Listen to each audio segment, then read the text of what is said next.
And said today, I promise you that I was going to share with you today from some excerpts in a PowerPoint presentation from the mission trip that I went on a few weeks ago. And so in light of my message will actually be this PowerPoint this morning, because as you all know, I'm a strong believer in mission work.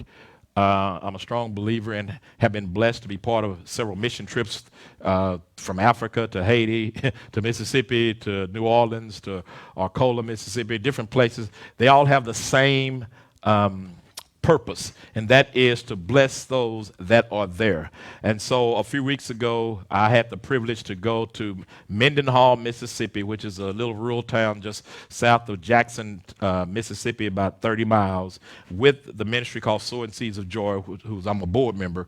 And some of y'all are very familiar with Sowing Seeds of Joy. Ron and Star Nelson, they are the ministry couple that took us to Haiti the first time. And so I'm going to just share with you this. Our theme scripture that we had was Hebrews chapter 3 and verse number 4, where it says, God is the builder of everything. And so if you just kind of, look at the screen here, and I'm just going to just walk you through some of what we did while we was there. And the reason I do this is because y'all know that for several weeks prior to going, I had been asking you to, as part of the mission offering, that the mission offerings would go toward the Mendenhall mission trip.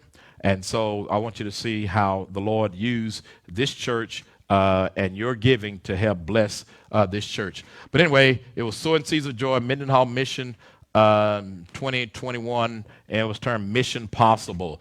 And the reason that it was termed Mission Possible is because, when you're sent on a mission, when you have an objective, you have to go with the objective that it is possible to get it done.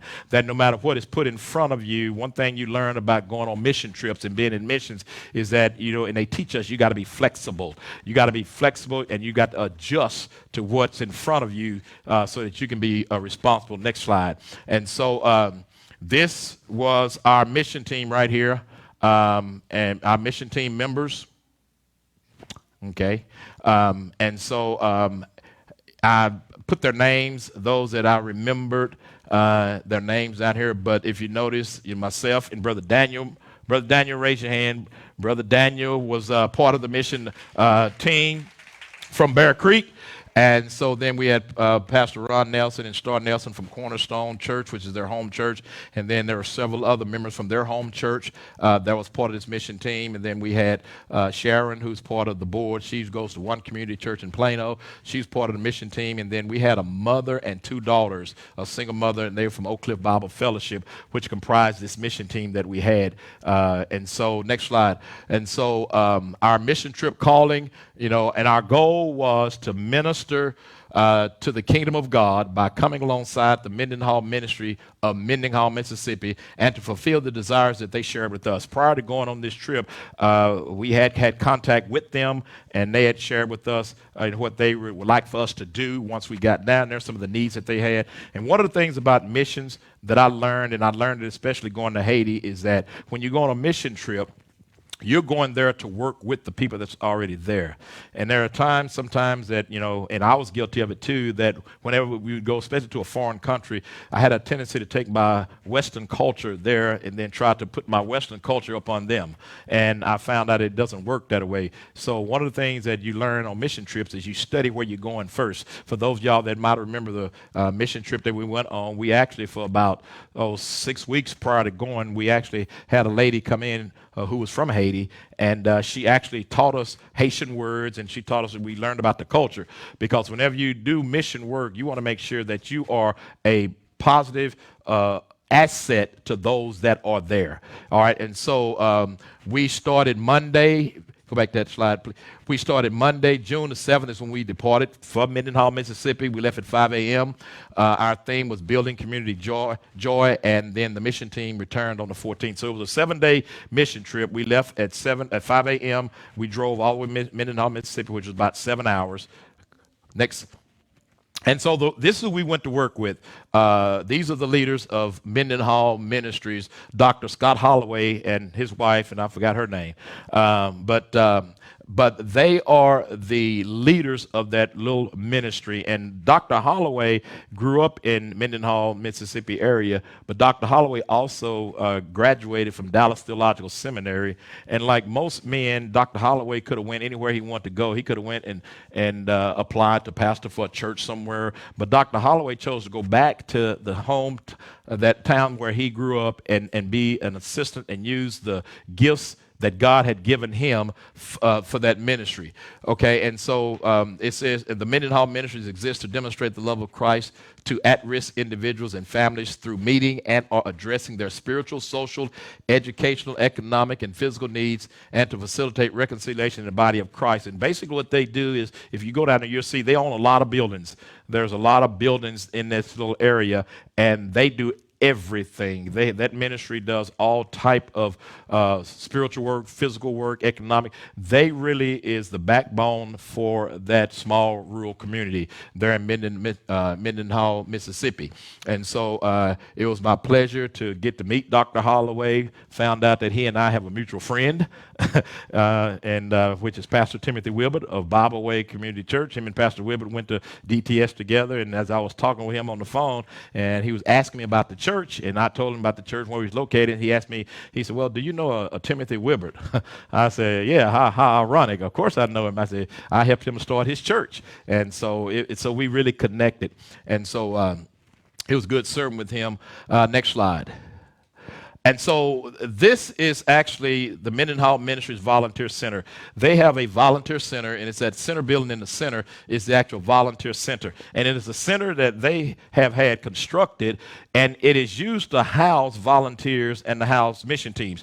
Just like our mission team, when we went there, this is where we lived while we was there. And this ministry center is pretty self-sustaining. It has 4 dorm rooms that'll sleep, I think probably about 30 in each dorm room, or maybe about 20 in each dorm room. And each dorm room had showers connected to that dorm, had commercial kitchen, had a day room area, lobby. I mean, it is set up completely so that mission teams, when they come in, then they can have a place to stay without having to try to worry about going to hotels or not have to worry about trying to, just like when we had the Ashanti, the Ugandan children choir, when they came here, then we had those families that put them up, in their homes. Well, this mission volunteer center allows for those mission teams to be able to stay. And if the second paragraph down there it was my inspiration, because as I laid there in bed one morning, I was just looking around thinking about how nice this place was. And so it became the model and the inspiration, I believe, and the answer that God gave me concerning what would be the best facility to be built by a developer who wants to give back to the Bear Creek Church. In other words, there's a developer who wants to give back, and he wants to build a building for us. And so me and him been talking for about 5-6 months, and he had first offered to build a transitional housing facility. It was going to be like a 14-room apartment unit on the very back piece of the property. And we had been talking about it. But when I was laying in bed, I remember saying, this is what we need. And here's the interesting story. I thought about, this is what I need to build. And as we left Mendenhall, Mississippi that morning, we stopped at the gas station, got some gas, and as we was pulling off, the developer called me and said, hey, I was just calling, to check in on you and kind of update you and, see where we are. And so I asked him, I said, you know what? I said, I got a question. I said, can I change what you want to build for me? He goes, sure. He said, just whatever you want, I'll build it. And so next slide. So it became this. It became the inspiration for this. Some of y'all who got my email, you saw this. Okay. What this is my vision of the Bear Creek Community Church Mission Volunteer Center and Homeless Ministry Center. And what it is, it's I don't know if you can see it that far, but it's a dorm similar to the one that we stayed in. The beauty of this is that not only can we use it for mission teams that come not only to work with us, but other churches, but also it will double as a homeless inclement weather shelter, and it could even double as a homeless shelter. And so I believe going down there on that mission trip really was God's way of showing me, hey, this is what, because I really wasn't settled that much on the other transitional housing. It would have been nice, but when I saw that mission center, and by the way, when I got back, I sketched out real quick this this sketch of kind of what I wanted, and I sent it to him. And so when I got back, no, he called me while I was on vacation. He called me while on vacation, and he shared with me that he had gave the sketch to his wife, and his wife is a interior design architect. She is the one that drew this, and she drew it up, and she did some things to it to make it apply to, regulations, ADA regulations and everything. And he printed this off, and then Friday he came by, and we sat and we talked about it. And so I thank God, and he's excited about it. I'm excited about it. It's going to be a tremendous blessing to the church. It's going to give us some more facility space that we can use for all type of ministry. So anyway, that's kind of the story about the Mission Center. Next slide. And so this is inside the Mission Center, and that one room right there, which we call the day room, it served as a dining room, a meeting room, a movie theater room, and devotional time. And for those of you who's ever gone on mission trips with the Nelsons, every morning when you get up, you have your own devotional time. It's a schedule. You get up, you spend time yourself with the Lord, and then we come together and we have a morning devotion. And then somebody on the team, one of the mission team members, will actually lead devotion that morning. And our theme for this mission trip was spiritual warfare, and we had a workbook, and we went over this workbook, but this is the room we were able to do it in. To the bottom left is the guys that are putting up this big screen, because not only did we watch a movie over the history of the Piney Wood School, which is a very famous school down in Mendenhall, Mississippi, but also they had a movie night for the community here in this building. And so this was the day portion. Top right, the young lady that's standing up is named Tamika Miller. She was actually our team lead. She's on the board of directors of Mendenhall, but she was our leader. And so, of course, then, I don't know if you see right there, that's old Daniel right there doing his morning devotional that morning. And then that right there is some of the best barbecue in the state of Texas and Mississippi, because I brought it. Next slide. And so, Bear Creek, this is where you really come in. If all this stuff up here, and I call it stuff, but we were able to take and bless that community and bless Pastor Holloway with all of what you see right there.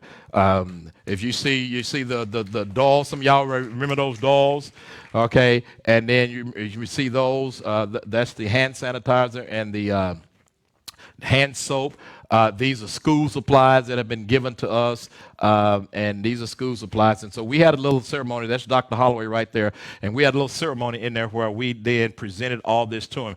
All of this came because of this church. All of it came from this church and from the donations that people had been giving us. And, we've been stocking in rooms and everything. And we were able to bless this ministry, because this ministry has a school. Matter of fact, if you go back to the very first picture, and we are actually taking a picture in front of their Christian school. And so all of these school supplies and everything was a tremendous blessing that we were able to give them to help them. And so all that came from you. All right. So next slide. Next slide.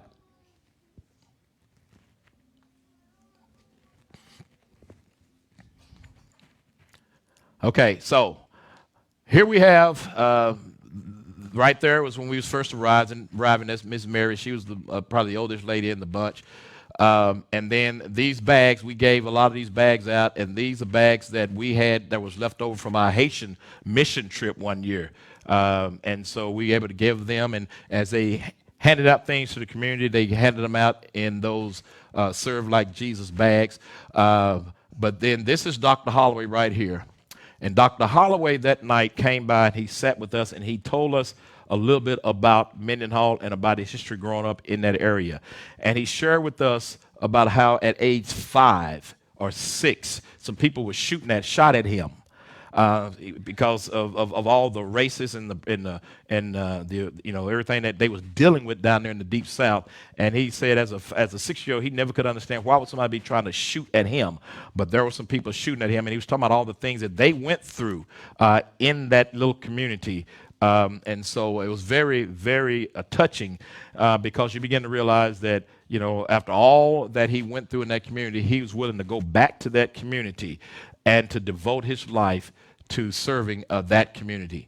And then here they're presenting Dr. Holloway with some other gifts. We had left by then. Me and Daniel, we had to leave Friday to come back. The team didn't come back till Monday. I had a memorial service and a funeral that I had to do that Saturday, but they was presenting Dr. Holloway with some gifts in this picture. And so some of the things that we did right there, Brother Allen, who goes to Cornerstone, he did this deal with some of the youth called tie-dye T-shirts, and basically they was painting T-shirts, and that's what they're doing right there and right there.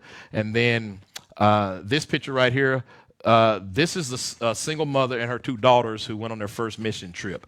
And God bless them because when you go on a mission trip, they're not cheap. The cost per person for this mission trip was $975. And the $975 pays for those vans that you had to rent, pays for the lodging there in that volunteer center, pays for a cook to come and cook for us every day because the cook would come and cook breakfast and dinner every day. So there's some expenses. But this mother, she's a single mother. She wanted to go. She wanted the kids to go. And but didn't have the money, and so the request was put out, and somebody paid for her and her 2 daughters to go on that mission trip, and it was a very good experience for them. And there's another interesting story about them that I'm going to share here in a second. Next slide.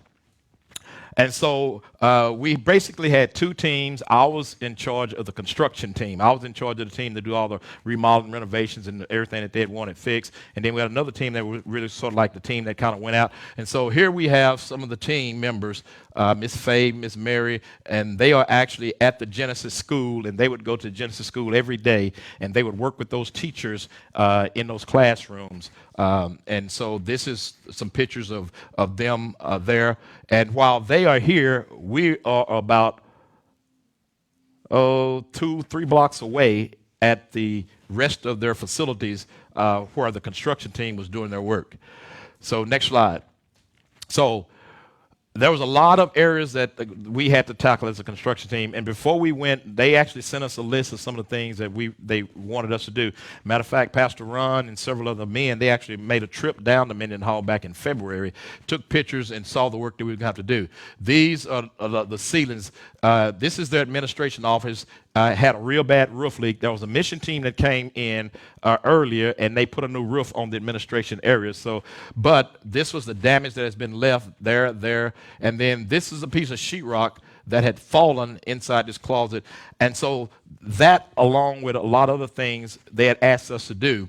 And so they had asked us to do ceiling repairs, replacing the floors, as you'll see in a minute, and doing some painting. And their vanities, and their sinks, and their commodes really need replacing. And they had wanted us to do all these things. And so they was like, just whatever y'all can do, do it. And so we got there, and so next slide.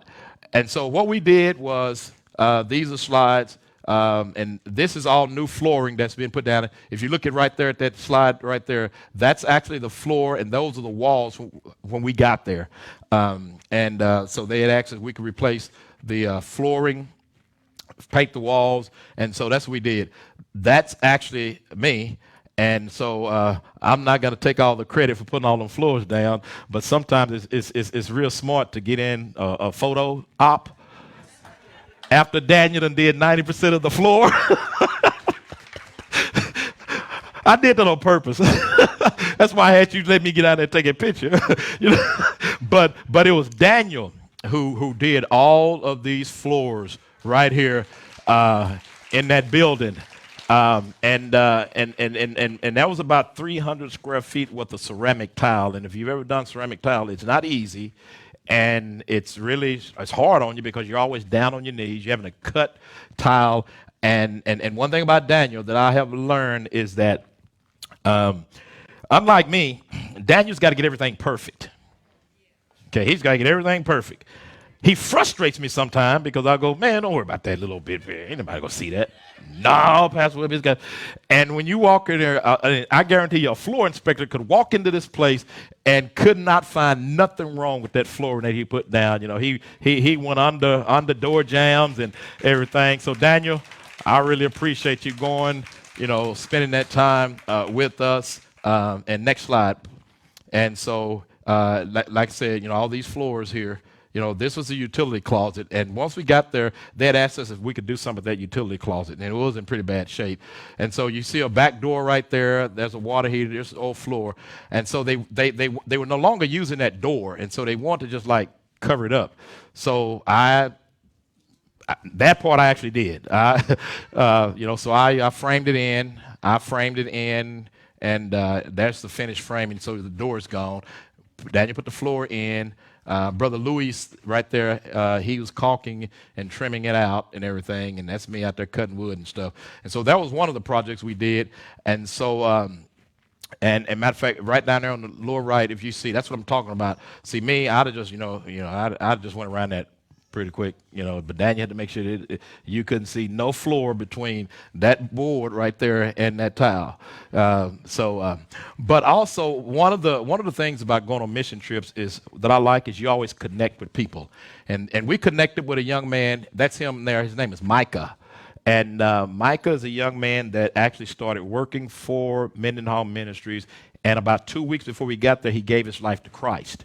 And so one of the things that I took upon myself to make sure, as I talked with Pastor Holloway, I said, Dr. Holloway, I said, we're down here to work. I said, but I'm going to teach Micah as much as I can about carbon before I leave here. I'm going to give Micah my phone number and tell him if you have a question about something, FaceTime me, and we'll get it fixed. But I want to really sow into Micah's life so that he could become an asset to them. And so one of the things that we did was in each one of the bathrooms and in the utility closet, we changed out the cutoff valves because some of the cutoff valves wasn't working. Some of the cutoff valves was bad. And I said, Michael, I'm going to show you how to do this one. I showed him how to do one of them. And he did the rest of them by himself. And I was so proud of him because now, when it comes to fixing something like that, they don't have to call a plumber. He can do it. And so my whole goal, and I spent time with him. He rode to the hardware store with me. We talked a lot. He's a young man that's really got a good heart, really want to do something in life. And he just needs people to come alongside of him and help him. And so showed him how to do that. These is a young man who is the brother of the single mother, and he lived somewhere in Mississippi. He came down, and he's helping to sheetrock the inside of that closet right there. And right here, there was some door jam that was just really in bad shape. We fixed all that. Right here, we have some of the ladies who was part of our team. They're actually doing some scraping and painting in this gym. That you'll really see here in a minute. Next slide. And so this is actually the front of the gym, that center picture at the top. Really need a lot of paint, need a lot of work. And so actually this was not planned for us to do. There was a mission team coming in on Sunday night, and their job was to paint that building. And so as I walked around and we was working, I told Dr. Holloway, I said, if you want me to, I'll paint that building before I leave here. And he goes, really? I said, yeah. Y'all gonna have time? I said, sure. And so sure enough, I showed Micah how to power wash the building. I showed Micah how to use a sprayer. And so me and Micah, by the time we left, that whole building was that color right there and blue. And so they was very appreciative because they didn't realize that we was going to be able to, get that much work done. And so what that did, that just freed up more time for the mission team that was coming in Sunday night to do some other things. Next slide. And so, of course, this is our bunk. This is where we were. This is one night when we got through work. And one thing about me and Daniel, we would work sometimes up to 8, 9 o'clock at night because we only had like 3 days. Told he got 10 o'clock. We only had 3 days to do all the work we was doing, and so there are times we were so tired. All we did was just sit down and got out of clothes and went and took a shower. That's Alan, the young man that worked with us, and I laugh a lot of times because if you ain't used to doing remodeling, it'll wear you out. And poor Alan, he was a little tired after that day, but still, I thank God for him. Really spent a lot of time with him. I got to talk with him, and Jocelyn is the other young lady. We spent a lot of time just talking. And again, one of the things about mission trips also, even though you got a mission to do, you develop relationships. And you develop friendships, and you begin to mentor and minister to each other. And so we had opportunity to do that. Next slide. One of the other things that we did that we were not asked to do was there's a young lady, name is Evelyn. She's like the administrator there. And while we was working and everything, and she asked, what if we had enough tile to tile her office, because her carpet was in real bad shape. And I told her, I said, well, no, we're not going to have enough tile. I said, but I tell you what, I said, we'll put some carpet in your office if you want some. And she go, really? I said, yeah. So we ran to Jackson and bought some carpet. And so I put the carpet in her room, but not only did we put the carpet down, I actually painted her whole office. And it wasn't even planned part of what we had went there to do. But, and she was so happy to get her office fixed like that. And again, like I said, we go there not to, get accolades for ourselves, but we go there to be a blessing for people. Because I'll tell you, at the end of the day, next slide, at the end of the day, this is, they've got a lot of facilities, okay, but they don't have a lot of help. Beyond Pastor Holloway and Micah and maybe a couple other men around there, that's it. And they've got all these buildings. And so when people come in and can help take that burden off of them, and take that financial burden off of them, that helps them to be able to focus on ministry, what they want to do. And so here we have, this was part of our work crew that last day when we was working. There's Daniel. And so what we have down here in the right-hand corner is the finished floor, and we did 2 bathrooms. The finished floor for one of the bathrooms, and both that commode and that vanity and sink, and it's all new. We put all new sinks, and we put all new vanities and sinks and everything in both of the bathrooms. And so then one of the issues we ran into right here in the center is that the commodes that we took out had about that much space between the wall and the back of the commode. The commodes we bought went right up against the wall, and so we couldn't get the water cut off to work because the commode was right up against the cutoff. And so Daniel, he ended up, did some plumbing right there and made a 90 so he can come out away from the commode so that we can have water for it. Next slide. Now I say that because the mission money that y'all took up, we spent about $1,800 on material. $1,800. It's $1,800 that they did not have to spend. Okay, so not only did we spend about $1,800 of the mission money and some of the other money that we've got when we did got the insurance claim. And when you add in the amount of labor, when you add in the labor and the money that we spent, we did about $30,000 worth of work, literally. If they had went and hired somebody to do this work, they were looking at a bill of about 30 grand at least. Okay, and so God bless us. Now, special moments. I got a few more slides and I'll be through. I put these 2 slides together because this is a special moment. This is Micah. And so one morning during our devotion, Lord just impressed on me to give Micah my Bible. And so, so I took my Bible, and this, again, it's one of my favorite Bibles, it's my study Bible. And so, but the Lord just impressed on me because as he was sitting, in our devotion time with us, he didn't have a Bible, and somebody else was letting him look and use, their Bible with him. So I gave him a Bible. So we did this presentation. All the team members signed the Bible, and so I gave him the Bible that morning, and I told him, I said, now there's a whole lot of sermon notes inside this Bible. I said, use them. I said, use them. I said, you got my permission to use all these sermon notes and all this stuff that I wrote in the Bible. And so that was a really heartfelt moment for me because that's the second mission trip that God has blessed me. And I'm not bragging. I'm just saying that these are special moments for me. That's the second mission trip that God has blessed me to give a young man a Bible. And the first time it was when I gave Irby my Bible when we was in Haiti.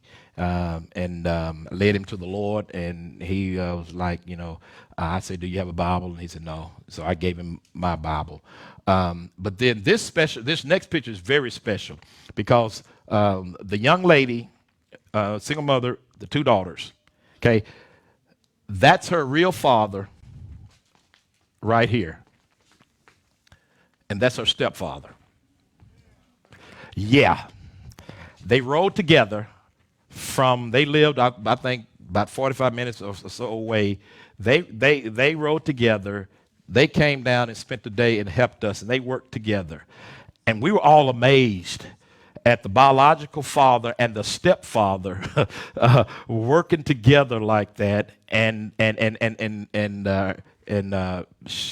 She was so she cried half the time, that we was there, and we all talked about it because that's not normal, to have that type of relationship between a biological father and a stepfather of a daughter. And it just really showed how God can really move and work. And they really helped us out a lot that day. And so they got to see their grandkids, and it was like a little family reunion. And so it was really a blessed, special moment. Next, so this is really the final slide. And so these two people right here are the ones who made it all possible. Ron and Star Nelson, y'all have seen them. They've been here before. He's preached here before. They are the founders of Sowing Seeds of Joy Mission Training Mission. They train mission teams. They train people to do mission all over the world. They do mission work everywhere from Mombasa, Kenya, to Papua New Guinea, to Brazil, to Belize, to Haiti, to Kenya, you name it. And they both gave up very good jobs to found and to lead this mission work that God has put in their heart. And so always pray for them, but they sacrifice so much so that especially people of color could be involved in mission work. And I say that because I'm always trying to encourage this church, and I'm always trying to encourage anybody that, God has called us to be missionaries. And missions start right outside these four walls. There are domestic missions, which are missions that you do in your hometowns and you do in your country. And then there's foreign missions. But all over the world, whether next door or across the ocean, people are in need of assistance. I had told you that I was going to present, the presentation about our Haiti work, but I'm going to save that for another time because I didn't have time to finish it. And so what God has called us to do is come alongside people and help them where they are ministering. And that's something that you can do.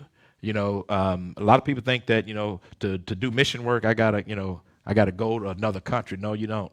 You can do it right here in your own backyard. And mission work is simply listening to God and then going out on that mission that God has given you. And that's what these two did. They listened to the Lord, and they went out and they formed Sowing Seeds of Joy mission ministry. And a lot of churches and a lot of people have been blessed. But one thing about it that we've discovered, and I'll tell this story, when we first got there, Pastor Holloway's father pulled up in his car, him and another guy. And Pastor Holloway took me and Brother Ron out to meet him. And this old man looked at his son and said, "You got some black people here?" I kid you not. That's what he said. He go, "Yeah." You know why he said that?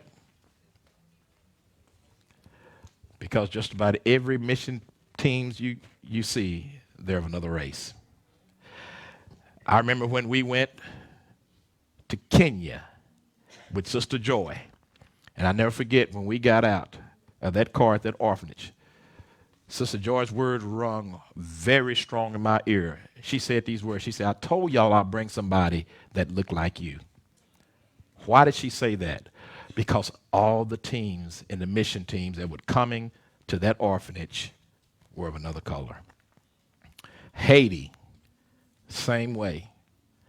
I'm saying this hopefully that I can encourage you to understand that we, especially in the African American church, we need to understand that we are called, just like all other races, to go and to do mission work. And most of the recipients of mission work are people of color.